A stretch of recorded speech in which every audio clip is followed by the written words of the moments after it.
15 ऑगस्टच्या दिवशी आपल्या इथे हिना सज्जाद अली सुर्वे राहणार बिलाल हॉस्पिटल समोर मुंब्रा यांच्या घरी घरफोडी झाली होती। परंतु त्याच्यात विषय असा होता की सदर घरफोडीमध्ये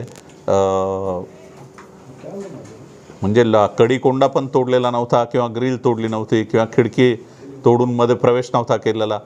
अशा ठिकाणी आमचे जे डिटेक्शन ब्रँचचे हेड आहेत विनायक माने साहेबांनी तिथे व्हिजिट केली। त्यांच्या असं लक्षात आलं की सदर घरफोडी आणि चोरी ही कोणीतरी माहितगार व्यक्तीनेच केलेली असावी।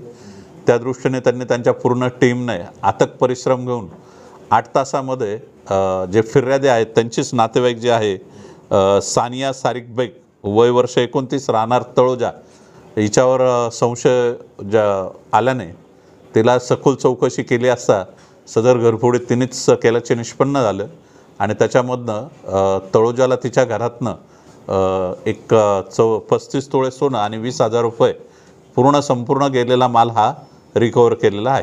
सर हा मुद्देमाल किती त्याचं ही आरोपीची पकडलेली आहे ती कुठून आपण पकडली? ती तळोजावरनंच पकडलेली आहे आणि एकूण 24,42,000चा मुद्देमाल रिकवर केला आहे।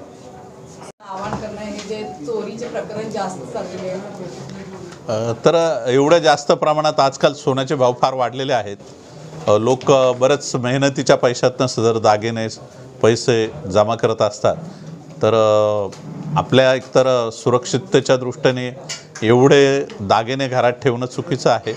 बँकेच्या लॉकरमध्ये सुरक्षित ठेवावे किंवा आपल्या घरात जर ठेवले तर अशा ठिकाणी ठेवावे की ते चोरांना समजू नये किंवा आपल्या घरात ज्यांचा वावर असतो नोकर चाकर नातेवाईक त्यांच्या लक्षात येऊ नये अशा पद्धतीने सदर दागिन्यांची काळजी घ्यावी।